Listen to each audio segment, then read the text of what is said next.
Assalamu alaikum. Welcome back to another lecture of digital signal and processing. My name is Khurram Aziz and my roll number is 16TE59. In this lecture, we will be studying discrete direct method of finding the inverse or the previous frequency set after taking a Fourier transform, which is known as inverse of the discrete Fourier transform by the direct method. The second thing we're going to be studying is how to reduce the computational cost in DFT, because the more the computational cost mean, more complex the circuit becomes. The second thing we're going to be studying is frequency resolution, and last but not the least, we're going to be looking over as to what is a butterfly diagram. So first of all, let us start our lecture by a quick question in which we're going to find the inverse of DFT. So here we have a set x of n which has the following elements. As we can see that capital N, the number of elements, is equal to 8. This is the formula that we're going to be using in order to solve the question. अगर हम इस formula को apply करें तो हम will come to know that this x of 0 is equal to 7 and x of 2, as I have solved this question, comes round about minus 2 plus 5j. This is the whole process. We're just inputting the value of k and n here. ये मैं सिर्फ ये question सिर्फ हमने 2 samples के लिए किया है ताकि हमें पता चल सके कि कितना आसान है सिग्नल को रिकवर करना after taking its digital Fourier transform. Now this is the formula in order to recover the digital Fourier transform by the direct method. We just input 2 here so that we may find the second element. If we solve this equation, we get minus 3. Now let us see what was the second element in the index for the index 2. Here we have our 0 index, our first,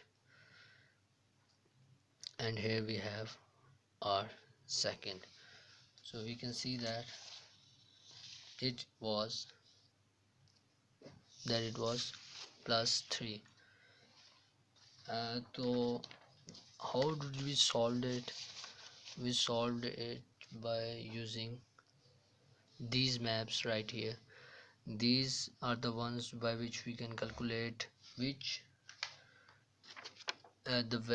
value would replace the exponential functions. For example, these ones are replaced by, for example, if we take e of 0, we have to know n first, then we plot the map according to the number of elements. For example, 8, we have 1 2 3 4 5 6 7 8 partitions, and now we see that, for example, if we want to calculate e of j pi by 2, this simplifies to pi by 4. The value becomes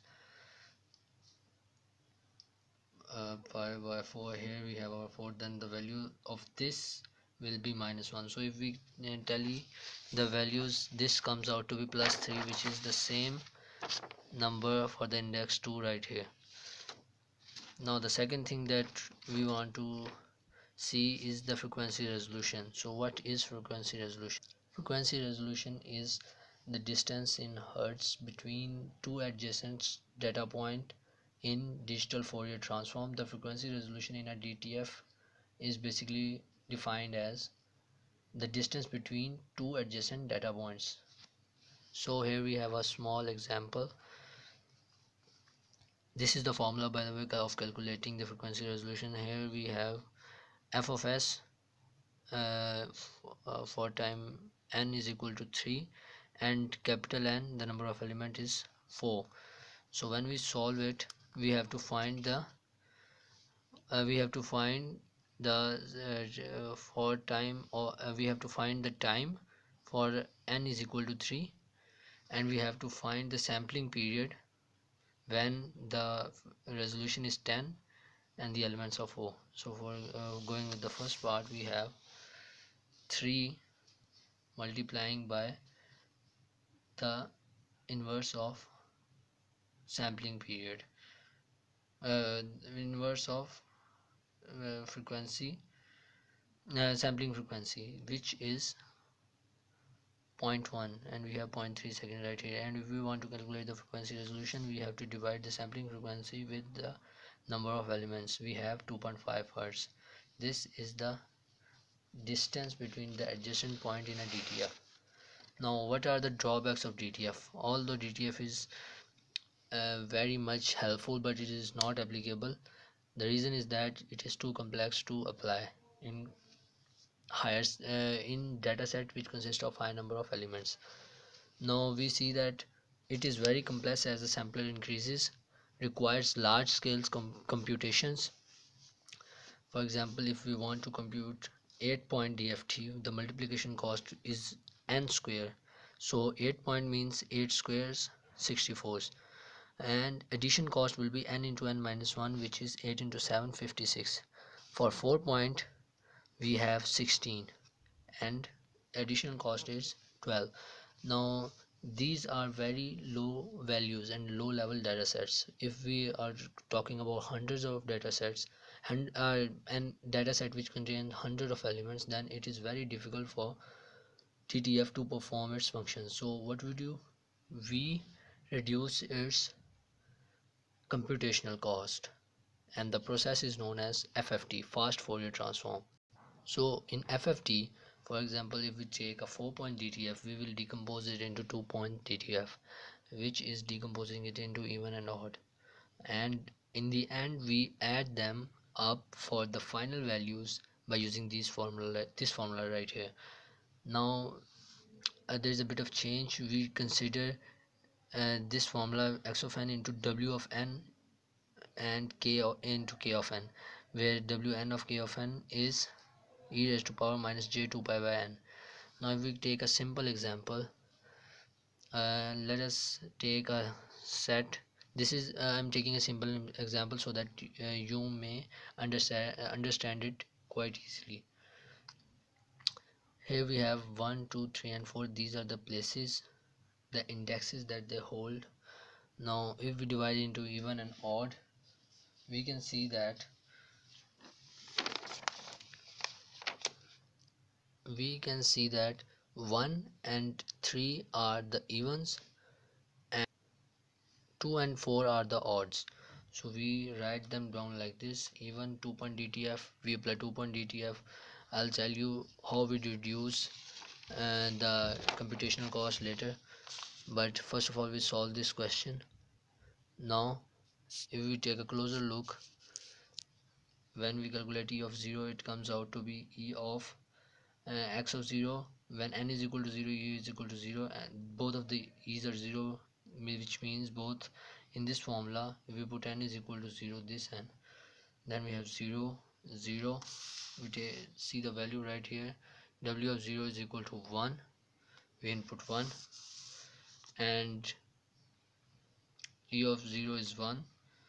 X of 1 x of 0 is 1, and x of 2 is 3, so we have 4. When we input k is equal to 1, this is k.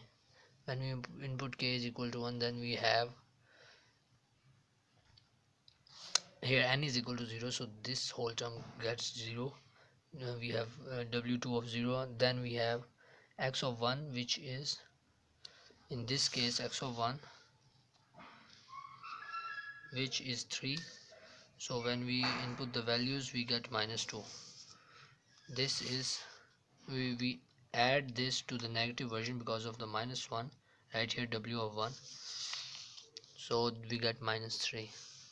Now when we see the odd case, we'll come to know that the two odd values of x of 1 is x of 0 is this, x of 1 is this.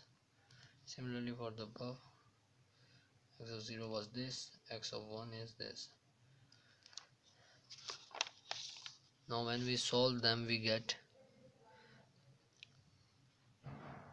for both of the zeros we have 1, and when we solve it, the answer comes out to be 6. And when we solve 0 is equal to 1, when the k is 1, O of k, which is k is equal to 1, then we have w of 0 to 2 and w of 1 of 2, which is equal to -2. Now we input these values right over here. This was 4, this is -2, this is 6, and this was -2. Now we use the formula. Now if we use the formula that was given before, which was E of n into W of n k O of n, we will have the following expression: x of k is equal to E of k plus O of k into 4 of k, which is, now we know that we were calculating the Fourier DTF of 4, n is equal to 4, and k, when we input the values of E of 0, we had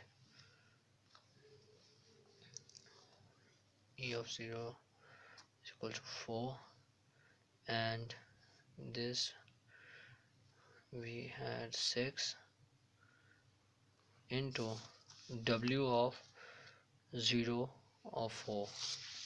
So here we have W0 of 4, which is equal to 1. This results in 10. So x of k, this set, the first element is 10.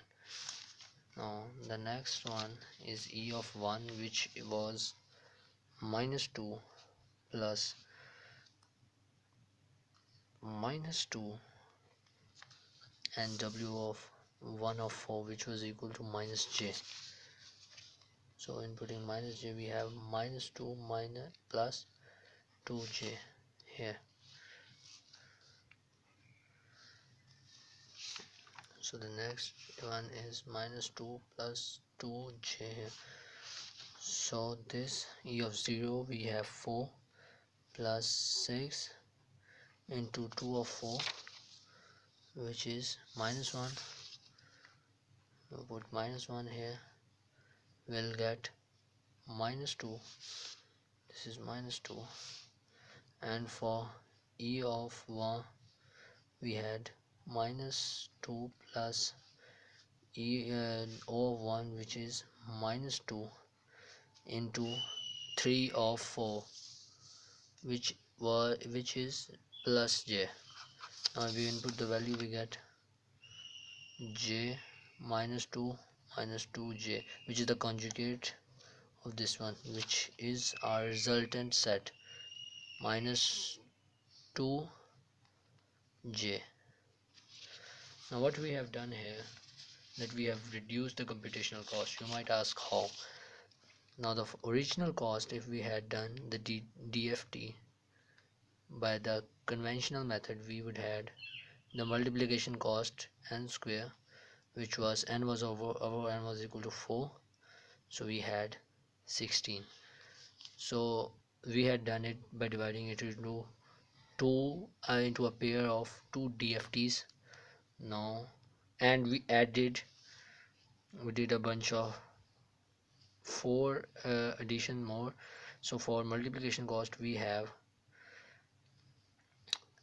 n is equal to 2 for that one, n square plus n square plus 4, these last 4 additions. So we had 4 plus 4 plus 4, which is equal to 12. This is a reduction in the cost. This might not seem very much, but when we take amount equals to 100, then this gap is pretty much very big, because if we take n DFT for 8, the cost will be n square 64, but if we do it by the other method, the cost will be 16 plus 16 plus 4 of the last additions, so plus 4 more will have 14. You see the gap. So this is how we reduce the computational cost in DFTs.